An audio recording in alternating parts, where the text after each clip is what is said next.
Hello friends, ഇന്നത്തെ video നമ്മൾ കുഞ്ഞുങ്ങൾക്ക് കൊടുക്കാൻ പറ്റുന്ന നേന്ത്രപ്പഴം വെച്ചുള്ള വേറൊരു റെസിപ്പി ആയിട്ടാണ് വന്നിരിക്കുന്നത്.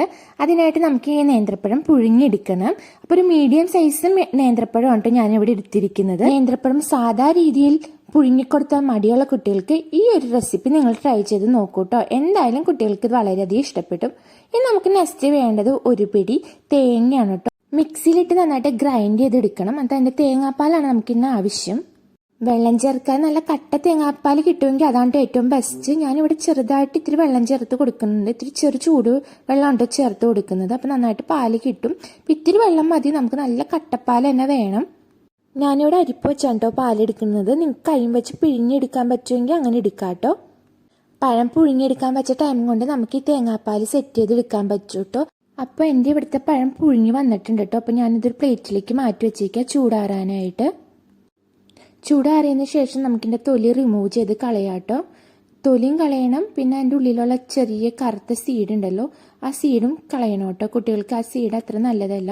അപ്പോൾ ദഹിക്കാനൊക്കെ നല്ല ബുദ്ധിമുട്ടുണ്ടാവും.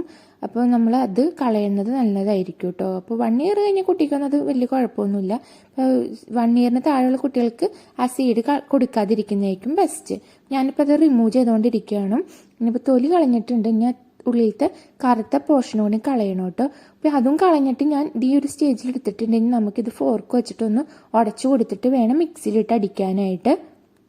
ഇനി ഇതിലേക്ക് നമ്മൾ മധുരത്തിനായിട്ടൊന്നും ചേർക്കുന്നില്ല കേട്ടോ, കാരണം പഴത്തിന് ഇത്തിരി ആവശ്യത്തിന് നല്ല മധുരമുണ്ട്. അപ്പോൾ ഇനി നമുക്കിതൊന്ന് ഗ്രൈൻഡ് ചെയ്തെടുക്കാം. അപ്പോൾ ഞാൻ മിക്സിയുടെ ജാറിലേക്ക് ഇത് ആഡ് ചെയ്ത് കൊടുക്കുകയാണ്. നമ്മളിനി എടുത്തു വച്ചിരിക്കുന്ന തേങ്ങാപ്പാലുണ്ടല്ലോ അതും കൂടെ ആഡ് ചെയ്ത് കൊടുക്കണം. നല്ല ഫൈനായിട്ട് അടിച്ചെടുക്കണം കേട്ടോ. 1 ഇയറിന് ശേഷം നിങ്ങൾക്ക് ഇതിലേക്ക് കൗ മിൽക്ക് ആഡ് ചെയ്ത് കൊടുക്കാം കേട്ടോ. ഇപ്പം നമ്മൾ കൗ മിൽക്ക് കുട്ടികൾക്ക് കൊടുക്കാത്തതുകൊണ്ടാണ് തേങ്ങാപ്പാൽ കൊടുക്കുന്നത് കേട്ടോ. നല്ല സൂപ്പർ ടേസ്റ്റി ഫുഡാണ്. ഇനി നമുക്കിതൊരു പാനിലേക്ക് ഇത്തിരി ഗീ ഒഴിച്ച് ഇത് ചൂടാക്കി എടുക്കണം. അധികം നേരമൊന്നും ചൂടാക്കേണ്ട, ഒരു 2 മിനിറ്റ്സ് ഒന്ന് ചൂടാക്കി എടുത്താൽ മതി കേട്ടോ. ഞാനിവിടെ നിച്ചുവിന് ലിക്വിഡ് ഫോമിലല്ല കേട്ടോ കുറുക്കി കൊടുക്കുന്നത്, കുറച്ച് തിക്കായിട്ടാണ്. അതുകൊണ്ട് ഞാൻ അധികം വെള്ളം ഒഴിച്ചിട്ടില്ല. നല്ല തിക്കായിട്ടാണ് നിച്ചുവിന് കൊടുക്കാൻ ഉദ്ദേശിക്കുന്നത്. നിങ്ങളുടെ കുഞ്ഞാവ് നല്ല ലൂസായിട്ട് കഴിക്കുള്ളെങ്കിൽ നിങ്ങൾക്കിത് ലിക്വിഡ് ഇത്തിരി കൂടി തേങ്ങാപ്പാൽ ഒഴിച്ച് ഇത്തിരി കൂടി ലിക്വിഡ് ആക്കാട്ടോ. ഇതിലേക്ക് നമുക്ക് വാട്ടർ ഒഴിക്കേണ്ടതില്ല. നിങ്ങൾക്ക് വെള്ളം പോലെ കൺസിസ്റ്റൻസി വേണമെങ്കിൽ അതിലേക്ക് നിങ്ങൾ ഇത്തിരി കൂടി തേങ്ങാപ്പാൽ ഒഴിച്ച് കുറുക്കിയെടുക്കണം കേട്ടോ.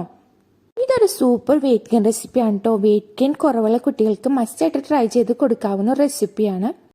നേന്ത്രപ്പഴം കഴിക്കാൻ മടിയുള്ള കുട്ടികൾ പോലും ഇങ്ങനെ ഉണ്ടാക്കി കൊടുത്ത് എന്തായാലും കഴിക്കൂ കേട്ടോ.